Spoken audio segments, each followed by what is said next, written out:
Polemik rumah tangga Baim dan Paula di ujung tanduk. Kemarin, Baim dan Paula kompak menghadiri sidang mediasi di Pengadilan Agama Jakarta Selatan.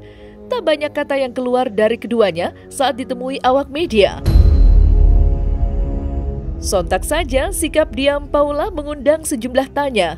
Menanggapi ekspresi Baim dan Paula saat menghadiri sidang mediasi, pakar ekspresi Kirdi Putra mempunyai pandangannya tersendiri.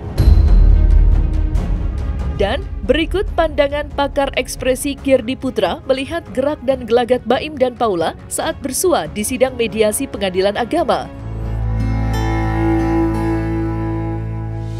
Dua orang ini sama sih, sama-sama berusaha untuk menyembunyikan ekspresinya mereka. Yang satu lagi lebih ekspresif, yang satunya lagi lebih diam, milih diam.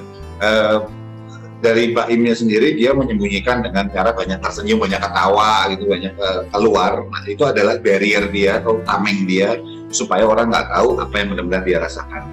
Sementara kalau Paula, dia hanya diam, banyak nunduk dan kemudian tersenyum. Tetapi begitu ada yang tanya teman-teman media soal anak-anak gitu ya, kita lihat senyumnya tuh agak hilang. Hilang sebentar gitu, nunduk, masih nunduk sih, tapi senyumnya itu nggak kelihatan. Yang artinya sebetulnya buat Paula yang paling matter, paling berefek pada dia itu adalah tentang terkait dengan anak-anaknya. Sebetulnya itu yang bisa dilihat dari Baim dan Paula. Kalau kita bicara tentang rasa malu marah itu sudah secara signifikan itu nggak kelihatan lagi udah. Seperti saya sebutkan sebelum-sebelumnya, ini permasalahan yang nggak baru saja terjadi, tapi sudah cukup lama terjadi. Mungkin sudah mulai apakah beberapa bulan yang lalu atau setahun yang lalu misalnya, atau kan lebih, kita nggak tahu. Tetapi ini sudah membuat apa yang dirasakan oleh kedua orang ini sama-sama udah tanda petik kebas, udah 6.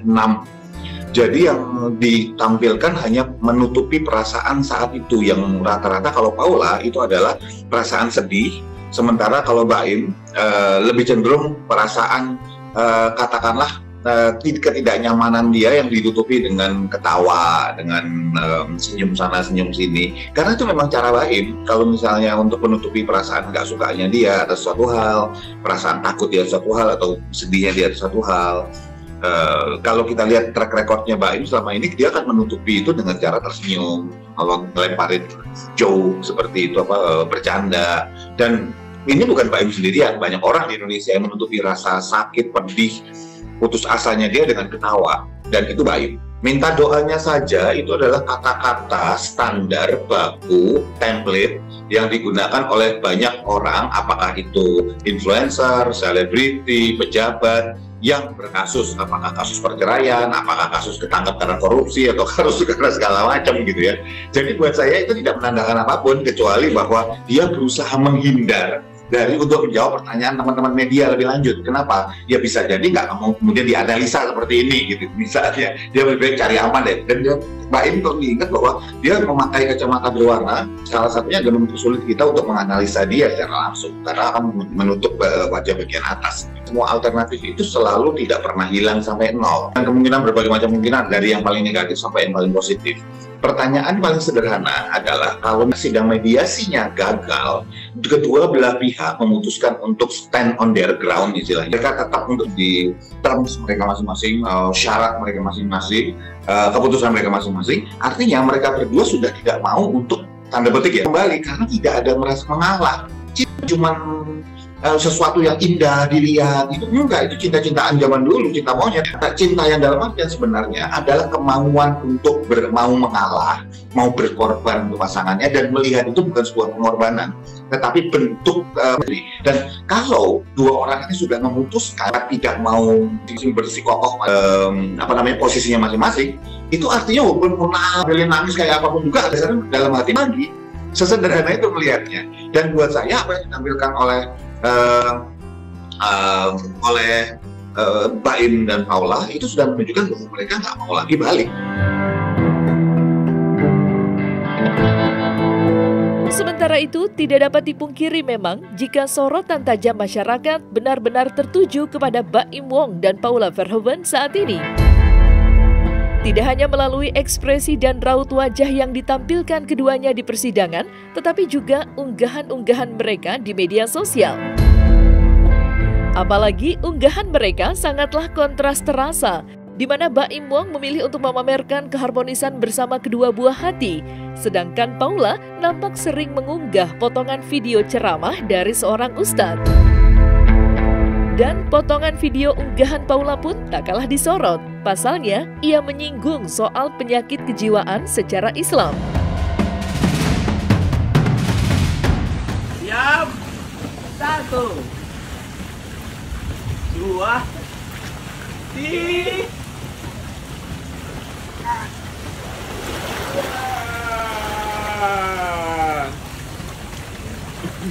Oke. Penyebab daripada narcissistic personality disorder (NPD), seorang yang selalu ingin tampil, ingin dipuji, ingin dominan, ingin superpower, tidak empati kepada orang lain, itu dijelaskan oleh psikolog, psikiater dan para ahli psikolog bahwa disebabkan karena dari dulu sering dipuji dan diangkat-angkat, atau sebaliknya dia deficit attention, dia kekurangan daripada pujian. Maka terkadang anak perlu diapresiasi tapi tidak perlu berlebihan. Karena yang menyebabkan NPD salah satunya adalah pola pengasuhan yang menjadikan anak itu akhirnya tidak mau merasa salah dan tidak pernah mau mengaku kesalahannya karena seringkali dipuji. Betapa sering orang tua ketika anaknya jatuh dari sepeda, sepedanya dimarahin, ini marahin sepedanya, pukul sepedanya, kejedot meja misalnya, ini pukul mejanya, pukul. Akhirnya dia setiap kali ada masalah dia blaming orang lain, dia blaming kesalahan siapapun, bukan dia. Yang penting dia nggak salah karena dia tidak pernah disalahkan. Makanya mengapa dalam kehidupan kita dikasih jatah kesalahan masing-masing oleh Allah Subhanahu Wa Taala? Kenapa? Supaya hilang ujub dari hati kita, supaya kita nggak sombong, supaya kita tidak congkak, supaya kita tidak mengadahkan kepala ke langit. Makanya Allah jadikan adanya kegagalan, adanya kenyataan yang tidak sesuai dengan ekspektasi. Saya nggak menyarankan orang menggunakan istilah NPD, Narcissistic Personality Disorder. Itu sesuatu yang harus ditegakkan diagnosanya oleh seorang pakar. Ya, kalau sekedar posting, orang kemudian mempersepsikan ini kayaknya arahnya ke sana deh, ini arahnya ke sana. Padahal siapa yang tahu, belum tentu hal itu terjadi. Tapi juga lucu kalau out of nothing tiba-tiba muncul postingan tentang hal tersebut, orang pasti mengkait-kaitkan. Jadi jangan menggunakan istilah itu karena ini belum ada penegakan diagnosa apapun tentang siapapun yang dituju itu. Kalau menurut saya berkiblatlah kemudian membuat diri kita menjadi lebih baik saja dulu. Maaf ya Mbak, beneran Mbak ngomong, maaf ya. Doain aja ya. Ini kan orang yang NPD itu kan adalah berkiblatnya pada dirinya. Dia mau menang sendiri, dia mau kelihatan lebih baik, dia kelihatan lebih oke, perkataannya harus diikuti oleh orang lain, empatinya mungkin kurang terhadap teman atau lingkungannya. Empati ini yang membantu orang untuk memahami perasaan pikiran orang lain. Ini mungkin nggak ada atau kurang sekali, sehingga mungkin dia merasa bahwa orang harus mengerti dia dan kemudian harus mengikuti dia saja. Ini nggak tahan kritik orangnya, bisa cepat marah, mudah tersinggung. Tapi kalau ada 1 atau 2 ciri tersebut, bukan berarti dia itu sudah mengalami NPD gitu. Itu sesuatu yang tidak boleh dilakukan oleh orang umum, sangat tidak. Nanti Anda salah memislead masyarakat untuk mengatakan sesuatu yang bukan ranah kita gitu.